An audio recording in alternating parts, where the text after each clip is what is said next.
Hey YouTube! Today I'm going to walk you through one of my favorite projects that I've done at my house, building this outdoor bar. It all started about 5 years ago when my father-in-law Wayne had some extra ipe wood for one of his projects. He gave it to me with the intention of building something really cool, and I think we've done just that. Build a bar! That's a great idea!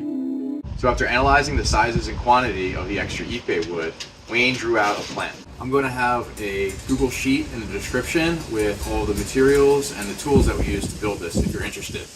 Alright, let's jump into it. The first step was determining where I wanted the bar and the dimensions of it. I have this unused space up against my house, which I always thought would be perfect for an outdoor bar. I wanted it to be able to seat about 6 people and be in an L shape like this. It would also have a small sink, electrical outlets, mini fridge, and a TV up on the wall. Okay, so here is the plan that Wayne drew up. You can see here that we have a L-shaped here and an opening right here where you can walk back. So that's what the bar is going to look like. After the first of many trips to Lowe's, I bought about 10 12-foot 2x4s, which would be used to frame out the bar. Based off the dimensions, Wayne created a list of all the cuts that need to be made, and I got to work. All the different pieces that laid out. Those are going to be the studs. A couple other pieces. Now I'm sure you've heard all the proverbs about building a strong foundation, and it held true when building this bar. It's really important that the base is strong, square, and level to ensure that everything built on top of that follows suit. After the foundation was carefully squared, we screwed it into the deck beneath it. Next, we knew that the deck itself was not perfectly level, and if we have all the studs the same height, this would cause the countertop to be slanted. To prevent that, we used a laser level to measure the different heights every foot or so along the base. We then placed varying size shims on the base layer until it was completely level, and we nailed it in. Afterwards, we put another 2x4 layer on top, which was completely level. We then prepared all the studs with toenails and started to build the 2 corner posts, which we made by screwing together 2 2x4s with a block in between, and then screwing another 2x4 on the front. Nailing the posts and studs in the perfect position takes some skill and practice, but good thing we had Wayne, who's an expert at this.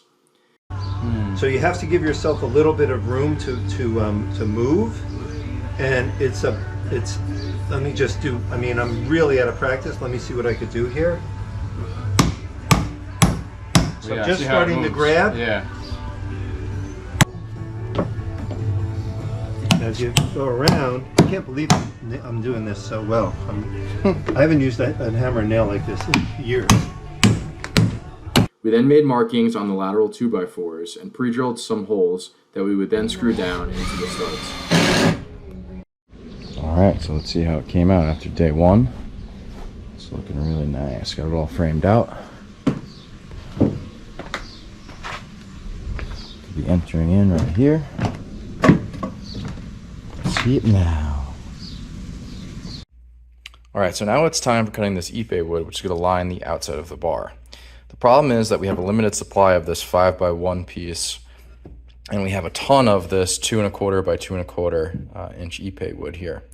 So Wayne came up with a clever solution that we would cut this down into a 3/4 inch piece like this, and then another 1/4 inch piece like this. And what we would do is we put the 1/4 inch piece in the groove that we cut, and it would be kind of free floating. We're gonna screw in this piece and this piece, and then you just slide this in, and I'll develop a nice pattern. And he drew this out right here, and we would do that all the way up 4 times until we have the outside of the bar. So we had to rip this a lot. Which proved to be a little bit difficult just because it's so thick and dense. But yeah, we got it done. The first cut I made was just the length of each piece. I knew 1 2 1/4 inch post would yield 2 3/4 inch pieces and a few 1/4 inch pieces. After I made the cut, I would then use the router to round out the edges on the posts. Alright, so now all the ipe wood is cut. I've got it labeled there. Labeled there with just a little bit of painter's tape, so it'll be nice and easy putting it all together. All right, so in order to hold up the countertops, I've got these really strong metal pieces for the inside and the outside. This is one of the ones for the outside. Like, this is pretty thick metal. Once you bolt that on, it's not going anywhere. It's going to be super solid. So the inside one is pretty easy. All you have to do is, just drill through and put those bolts on. Obviously measure to the right height that we wanted. But yeah, this is really solid. And I'll take you through the steps on how I did this one on the outside. It's a little bit more tough because you have to, chip away at this wood in order for it to slide perfectly in. All right, so the first thing that you're going to want to do is you're going to want to just draw out exactly what you're going to have to cut out. So in order for this to fit in there, it's going to have to be, this thick, right? So gotta draw some lines there. And go this deep, right? And then if you look on the inside there, there's like a groove in here too, so it's not going to be perfectly perpendicular. So I'm going to have to shave off some of that in there, and also going to have to cut, this thickness so this slides right in. I used a long blade on my jigsaw to cut through the 2 stacked 2x4s, but I noticed that towards the bottom, the blade would just curve in instead of cutting straight. I had to use a multi-tool from the bottom to get it all to cut enough. I used this spare piece of board to make a cutout the size of the bracket, and then secured it in place with clamps. I then used a router to cut away the correct depth so the metal bracket could fit in place. Alright, so I'm going to cut right here, and then right there, to account for, the inside curves of there.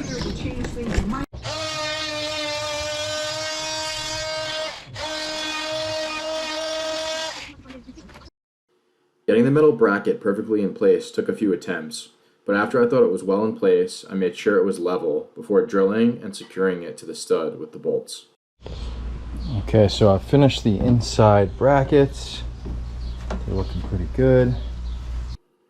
Now it's time to install the aluminum angles, which will be attached to the studs and then later attached to the outside ipe wood.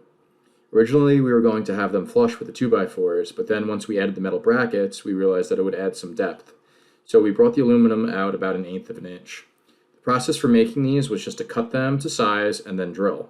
We wanted to line each hole with the middle of the ipe wood, so I created a template and then used that to mark where to drill each hole. Now it was our big day to cut the ipe wood. We had to make the grooves in the 5-inch pieces as well as the 4 grooves on the posts. Because the wood was so tough, we had to go really slow, and we actually ended up tripping the breaker a few times and also overheating the saw. Then we had to rip the posts into 3/4 and 1/4 inch pieces like so. The amount of sawdust that all this cutting produced was crazy. We had to empty the shop vac about 5 times. Now that we had all the pieces cut, it was time to do some sanding. I used the orbital sander with 120 grit on the boards and 3/4 inch pieces. Then I used a belt sander with 80 grit on some of the 1/4 inch pieces that had some of the blade burns on them, which were a little bit tougher to get out. I thought that it would be a sin to paint such a beautiful wood, so I decided to use this water-based clear semi-gloss. I had never used this before and was a bit surprised. It looked like I was spreading milk onto the wood. I started off with just using a roller, but noticed it was blotching up too much, so I changed it up and went with the paintbrush. I put 1 coat on each side and then an extra coat on the outward face. I was really amazed at how great the wood looked and how the glaze accentuated all the different colors. Finally, after all that prep work, it was time to attach the ipe facade. We laid out all the pieces in a pattern that we liked, and then we brought it over to the wood frame and made sure it was level and had the proper spacing. We then pre-drilled a hole into the back and screwed it into the aluminum brackets. We had a few screw heads break on us just because the wood was so tough, but other than that, it went pretty smooth. We then repeated that process all the way up to the very top, where we had to notch out small squares on that top wooden piece where the support arms stuck out. In order to put up the ipe facade on the long side of the bar, we had to first put up the last stud against the wall. We hadn't done this yet because we wanted to first drill the holes through the concrete for the electric, cold water line, and drainage. I'm not going to go into all the work that was required to run the plumbing and electric, but it took about another few hours to do so. Once we had those holes drilled, we also did so in the studs and attached them to the frame. We continued to put up the outside Ipe facade just like we did the front. You can see here the small shims that we used to make sure that the boards were properly spaced apart. We did the same process on the short side wall, and I bumped my head pretty hard on one of the steel brackets. Upon hearing my yell, Harley came running to the rescue to make sure everyone was all right. Now that the outside was all done, except for the corner posts, it looked really great. Because this bar is outside, we decided to use granite countertops, which really hold up well to the elements. My wife and I went to a few different stores that specialized in stone countertops. We brought a sample of the wood with us to be able to see how well it went with the different options. We ended up going with this stone called Istanbul. We loved the pattern, and it had some brown in it, which really matched the wood nicely.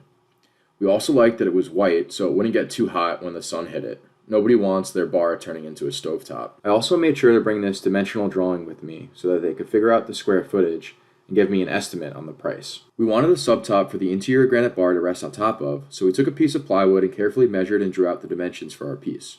We then cut out the piece using a circular saw. When we put the subtop on, we realized we had made one small mistake.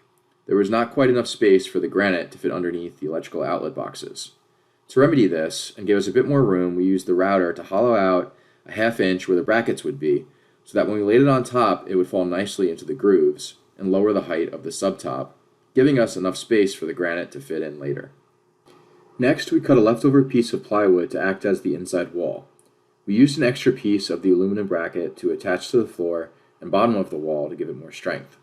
We then pre-drilled some holes and attached the Ipe facade from the back with screws. We then attached it to the stud as well as drilled down through the subtop to make it really secure.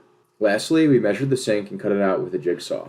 We were now ready for the granite team to come out for the template, where they make a digital and much more precise version of the dimensional drawing. After they come out for the template, it was about another week before they came to do the installation.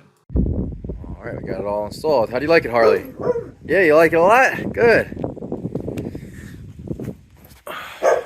Did a pretty good job with the seam right here, tying it in.